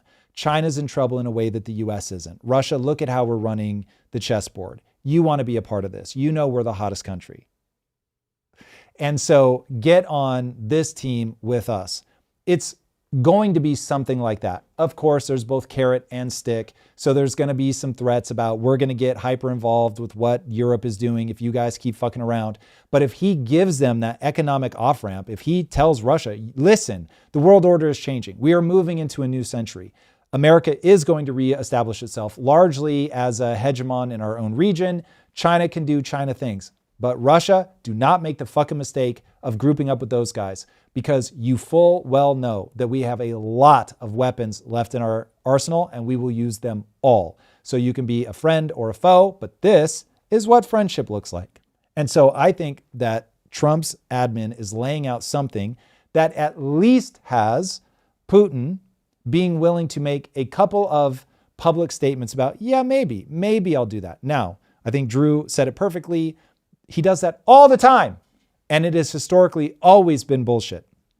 So I would not trust Putin any farther than we can throw him. But if you want to know suddenly why he's making those utterances, it's almost certainly something like that. Trump is trying to give him an economic off-ramp that would be advantageous to the US and to Russia. And he doesn't have the moral compunction of like, you invaded Ukraine, and so now I've got to treat you like the bad guy forever. I don't give a fuck. If you're good for me, then you're a good guy. You get a handshake. If you're bad for me, you're a bad guy. You get nothing. You get bombs. I mean, if you map Trump like that, it becomes very clear what he means by America first. All right. This reminds me to the Victor Davis Hanson clip that is saying Trump's sporadicness is all a well-calculated strategy to diminish Russia and China. So it doesn't matter what country we're invading, who we're snatching up, whose oil we're stealing. The end game is always, it at least hurts one of these two people. Almost everything that he's doing that seems herky-jerky has an ultimate strategic purpose, is to diminish the power of the Chinese and to turn Russia and China against each other. Preach. And to have a cultural revolution, counter-revolution in the United States that makes our adversaries think that we are serious and dangerous, whether it's closing the border or having immigration reform or pressuring Mexico about fentanyl or recalibrating the Pentagon, you name it, and are economically more powerful. Instead, they just say, well, he tweeted this or his tariffs. But actually, there is a plan, and it's working. I think someone as smart as him might pull that off, but I don't think. With that, we're economically more. No, saying that oh, what we're doing here, the counter revolution that we're running in the US is really like a bigger part of this strategy to make China and Russia think, you thought like I was doing drunken Kung Fu Master, but no, the ice for real. thing, I got you. You was looking. No. Psych. Yeah. No. I don't think it plays out like that. I think the reality on that front is that Trump believes that we need a countercultural revolution. I think he's right about that. We need to balance the fuck back out. Like we just swung so hard to the left. It is, oh man, let's just make everybody mad for a second. So I forget her name, but there's that woman, I really want to get her on the show, that did that expose that basically said, the feminization of America. Wokeness is just women getting control of institutions that they previously hadn't had control of. Because I remember back in, when would this have been? This would have been like 2021 maybe. I had a conversation with Brett Weinstein's wife, Heather Hying, about, like, I said, I feel like what's happening right now is a feminine mode of, I can't remember if I said violence or power, but a feminine mode of violence or power, whichever it was, being played out. And seeing her come forward and be like, oh yeah, that explains it perfectly. I was like, yup. So men and women, as far as like archetypes, are incredibly powerful when they're balanced and incredibly pathological when either one swings in the wrong direction. So if you look at Hitler, that's masculinity played out into the pathological with nothing feminine holding it back. And if you look at the sort of great woke movement, that is femininity with no masculinity to hold it in check. And so, that's you need to push back on that. But I don't think that it's 4D chess on Trump's part. I just think he has a gut instinct that you have to push back on that. And honestly, he would probably swing in the wrong direction and just go too far. So you need this balance between the two. And you get the balance via friction. You don't get the balance by like everybody holds hands. It's the two sides basically going at each other. And my hope is that now that the public has woken up to the fact that that's what happened, that they will, we will watch the argument unfold from that perspective and no longer want an extreme to win, but want that dynamic tension between the two. We'll see. It's interesting because I think that there's a split happening in all these different industries and sectors where finance bros are loving Trump right now. S&P is historically high. Dow hit 50,000. Okay, just remember those are terrible signs. They're alarm bells, but no one perceives. I'm about to say, but on that side, but crypto bros hate him because Bitcoin is just now struggling to get back up. Like that one is way down. We have the Bitcoin bros need to really understand what is going on with crypto. Like, what is it? So first of all, Bitcoin is a totally different thing. Bitcoin is, as of right now today, it is a tech stock. It is a high volatility tech stock that could one day be digital gold. And I think as you raise every subsequent generation, you will find that people go, oh, gold isn't actually like a thing. It's not valuable because it's a brick of gold. It's valuable because it is hard to inflate. And over thousands of years, people have realized, oh, it withstands the test of time. Bugs can't eat it. You can melt it down, reconstitute it. Hard to travel, but like it becomes a way for people to store wealth and benchmark against it. Cool, got it. So because everybody agrees that seashells aren't the play, it's gold, that's got a lot of power to it. Now, when people like Peter Schiff, and Peter, I love you dearly, but every time that you talk about gold having its value driven by the fact that, people use it in manufacturing, you're thinking of silver. Or when you say it can be turned into jewelry, it's like, doesn't fucking matter. The thing that gives it its value is people believe, rightly so, that it has certain properties that make it valuable. I think, as a store of wealth, I think people will wake up to that fact in Bitcoin over time. But right now, if you're going to be honest, and I have a ton of money in Bitcoin, but right now, if I'm being honest with myself and you, it acts like a tech stock. And by the way, it's being manipulated wildly. Make sure that you watch my deep dive on the Jane Street debacle. We'll see how that unfolds, allegedly, but they've been sued for manipulating Bitcoin. It will be very interesting to see how that plays out. Again, watch the deep dive out now. It's our highest performing piece of content, by the way, right now, so go check it out. So that understanding that reality, I think, is very important. And there's just so much narrative battle around this stuff. So anyway, Bitcoin goes up and down. Volatility is part of its charm right now. Now, I long for the day where it becomes stable. But the fact that it's dropped down to whatever, 60K, that's what Bitcoin does. It swings wildly. It is a tech stock that tech stock-like thing that people go to as they get further out on the risk curve. And as they come back to safer assets, they move away from it. And so it's also one that now has a layer of what I'll call the sophisticated part of the casino pulled on top of it. And so that changes price discovery and all that. So, I mean, anyway, watch the deep dive where I go into great detail on that. But yeah, a lot of the narrative coming out, a lot of the energy that comes out of the crypto space drives people crazy, where the crypto market is just like one big meme. And yeah, anyway, there's plenty of crypto bro memes. They are hilarious.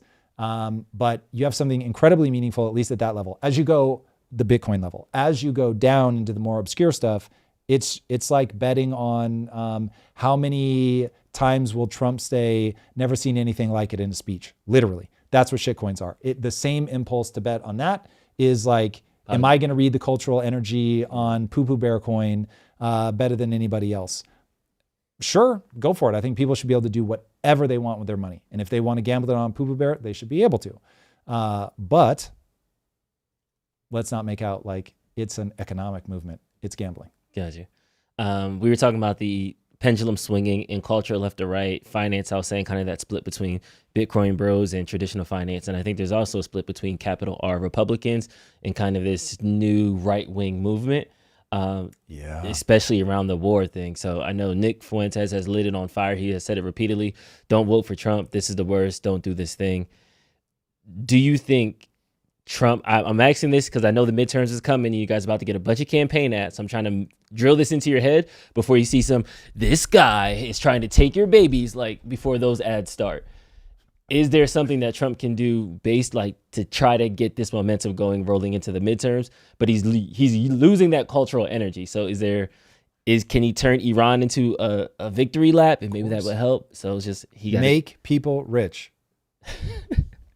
So, I mean, I'm remarkably consistent.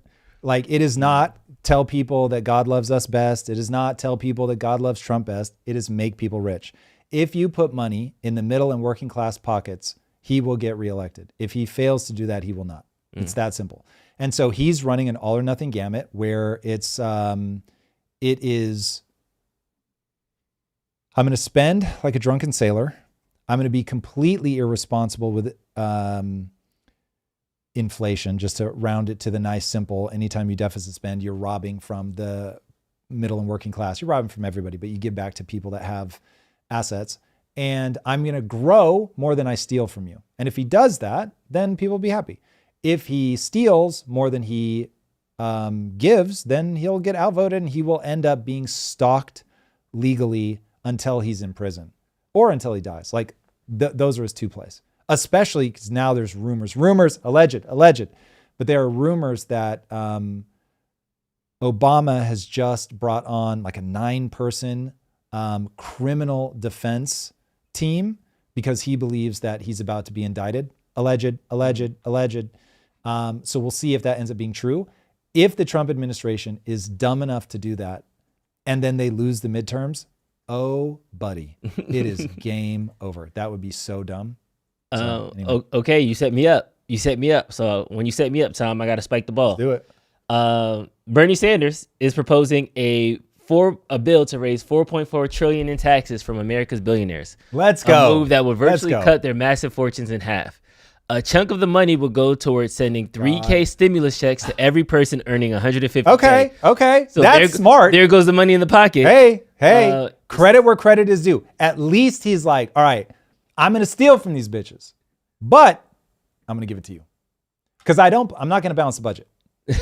But I'm going to steal, but I'm going to steal from you. I'm going to give you some. I'm going to give you some. So now we're in on the racket together. That's at least smart. This is Trump's playbook. This is people really going, oh, word. Morality doesn't matter. All the shit I said. None of that matters. I'm going to take your shit, but I'm going to break the economy. Don't worry about that part. It's all going to be bad. You have 3,000. What's the economy? All of it. But I'm going to give you $3,000. So this is going to be awesome. I know it didn't work out in New York. And I know 47 days after promising that he was going to put money in your pocket, make a bunch of shit free, you raised your taxes. I know. Your rents went up despite me promising I was going to lower it. Don't worry about that. Just let me take their money and I'll give you $3,000. It's going to be good. You guys are going to love it. It gets better. It gets better. This is the money would also be used to reverse the cuts to Medicaid, raise the minimum salary of every public school teacher to $60K, expand Medicare to cover dental, vision, and hearing for seniors. So crazy. Build $850 billion of affordable housing. Another tweet had like end homelessness. So when they say affordable housing, it's not just like luxury apartments in downtown LA type thing. So please provide universal childcare. Remind me how much of what was the raw amount of dollars he was going to take from the wealthy? 4.4 trillion. Okay. Drew, do you remember how many trillion dollars just in deficit spending we do every year? I want to say it's 2.5. Yep. So roughly 2. Yeah, 2. So what he's stealing is going to be roughly 2 years just of overage. So he's going to take half their wealth. So he's now admitting if I took all their wealth, it's just 4 years of overage. I'm not changing anything about our deficit spending.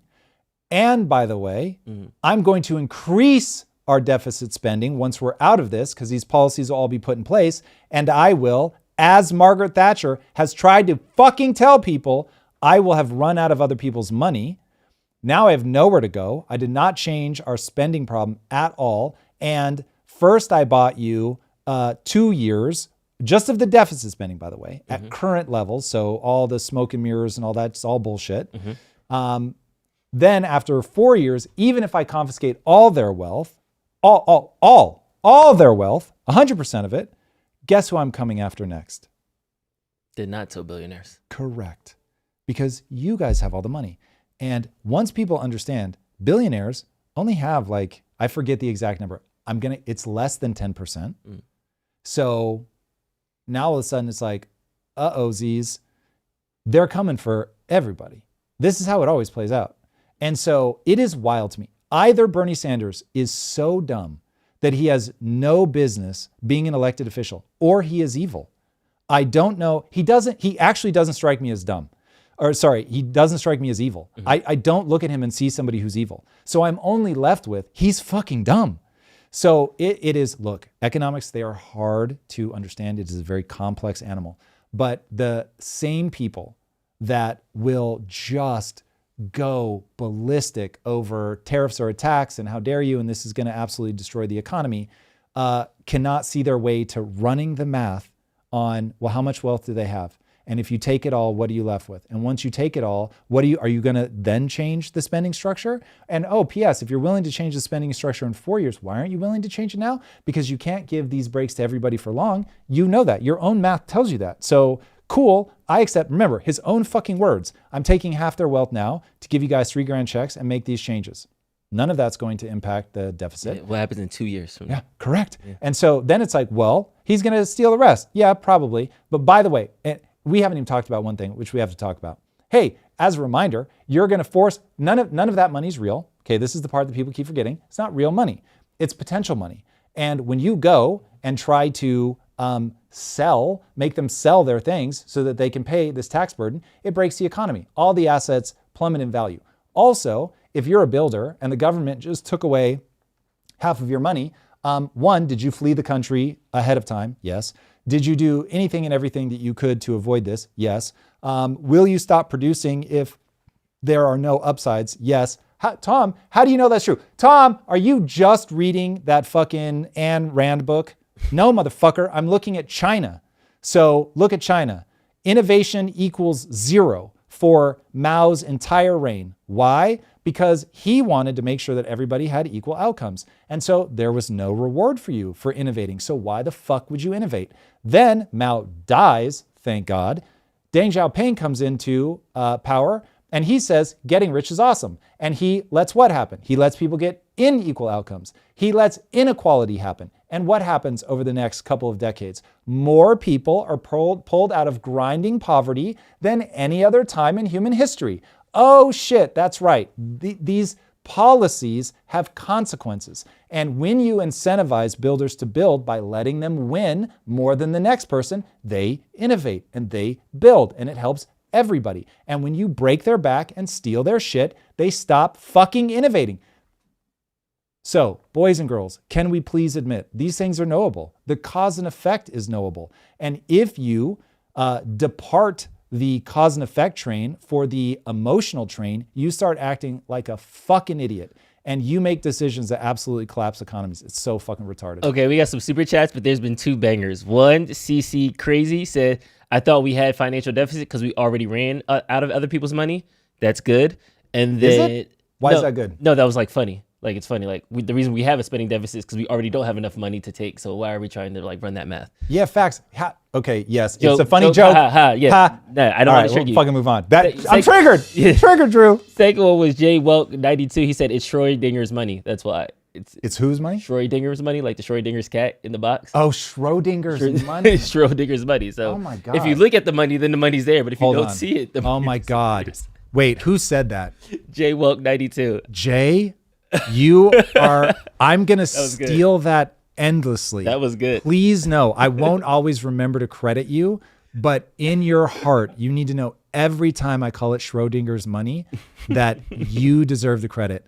And you can just play this clip on a loop on your channel. If you have one, post it out. Schrödinger's money. Oh my God, that's so brilliant. Good. All right, we got That's super really chats. fucking great. Yes, we got 4 super chats to go through. From our favorite name, Big Digglers. There he is. Hey. Clumsy initial poll question. War is a spectrum and will be subjectively interpreted. Are we at economic war with China? Trump's style of diet regime change leaves the social infrastructure and demands local pop take over. The question was, do you support the war with Iran? Yeah. Right. That's interesting. So yeah, when asked, do you support the war? It's a little too blocky of a question. I get that. That's deft. Kudos to our man, Big Digglers. And then another from Big Digglers. Hormuz/QR uncertainty threatens Europe LNG imports. Doubt Threatens Putin a missed lot. this dynamic. What concessions he'll demand to grant Europe the privilege of buying Russian NG? Also, oil spikes. Ooh, wait. That's an interesting question. Wow. Yes. That's a really interesting bank shot about, okay, we disrupt the Strait of Hormuz. At what point will we go, all right. Like, you guys can buy something from Germany. I'll tell you, if you get to a cold winter and we're still in that position, yeah, like that would get weird. That's really insightful. Who said that? Is this Big Digglers? It's again? also Big Digglers. And he How ended can a it out guy with that name like drop these really insightful? Because we're things? balanced, Tom. I We are love not it. a monolith in this. I love in it. this Big chat. Digglers, I love you the I love my most. chat. Shout out to y'all. amazing. Y'all the best. He also rounded it out by saying it'll hurt the oil importers, is something that he finished up. Oil spikes. Yeah, that's dollars. facts. So no doubt. Yeah, you could be in for some pain and suffering if they close the Strait of Hormuz. Anybody that's importing a lot of oil. The U.S. Manufactures more oil than any country in the world over the last 7 years. So yeah, we the Saudi Arabia now. Next up, another great name, Alien in My Beverage, says we need values to detect exploitation, leveraging selection effects instead of letting the market create them. We need freedom of all commerce/speech to detect ideological creeps, moralize self-interest, mimicking values. That's really interesting. I think values are weaponized more than that may give it credit for. I think that one of the ways to hijack the human mind is via values, by either telling them that you agree with their values when you really don't, or handing them values that they otherwise wouldn't have had. So yeah, values are a real thing. You take your eyes off them at your own peril. Luis Reyna, 6895, jumping to a new topic. Good morning, Tom and the team. Longtime subscriber here. In your last show, you emphasized learning AI several times. Yes. As a 53-year-old currently midway through learning Python, how would you learn AI quickly? So build something with it. So the fastest way to learn how to do something is to do it and then teach it. If you did that 1-2 step of, I'm going to use this to create something real, and then I'm going to explain to other people what I'm doing. The doing it is super, super important. And then when you're doing it, as you try to explain it to somebody else, you're forced to, it's almost like when you sleep and dream and you categorize all the knowledge, it forces you to get to the point where you realize, oh, I actually don't understand this part of it. Certainly not well enough to explain. And so that's always a magical 1-2 punch. Part of the reason that I still teach, even though I don't need to, is that like it forces me to like really make sure that I understand principles, which make them far easier to wield. So that's what I would do. Cool. We got through 'em. That's it for the super chat. Perfect. All right. Well, speaking you, of, guys. that was a perfect transition. There was no, that was it was $5 in a different currency. Nice. All right. Guys, speaking of AI, which has been a theme through today, we have a Zero to Founder AI Masterclass that's happening this Thursday, March 5th at 1 p.m. Pacific time. This has become like a existential question for all of us as economic units. If you don't understand AI, you will get left behind. AI is going to completely change the jobs market. So let's say that no job goes away, that on balance, same number of jobs. I promise your job, you will lose it to somebody who's better at AI than you long before you're going to lose it to AI itself. So I don't need people to believe that we've got some economic apocalypse coming. I just need you to understand, like, if you're not using AI, with every day, it becomes more baked into the systems of every company. So even if you don't want to start your own company and you just want to be an intrapreneur, you want to be somebody who, what I call the last man standing, you must master AI. So come sign up for this. See what I will talk about it in a business context, because the course is really made for people that want to start their own company. But this is one of those ways that you will learn a little bit more about AI and be able to propel yourself forward. It's free. So come and join us this Thursday, March 5th, 1 p.m. If you are at, that's Pacific time, if you are at all considering starting a company, do it immediately. Sign up for Zero to Founder. Sign up today with or without taking the free masterclass. Sign up right now. We are going to help change an entire generation of people. And I don't care what age you are, but an entire generation of people that are going to have to make this transition. We have seen this transition before, and it eats people alive. It eats them alive. The generation that lives through it, that's already been educated, it's like getting hit by a Mack truck, and they die never having recouped themselves. And so this is how you avoid being one of the people hit by the Mack trucks. Get involved with me or somebody else. Get involved with AI. But again, this Thursday, March 5th, 1 p.m. Pacific time, for free, I'm going to be teaching a masterclass on how to use AI for business. I better see you guys there. All right, everybody, keep your head in this crazy time of disruption. Being at war is no joke. There's going to be information warfare happening all over the place. I thank you for trusting us to bring you sensible, down the middle, cause and effect information. We'll see you on Wednesday. All right, everybody. Love you. Peace.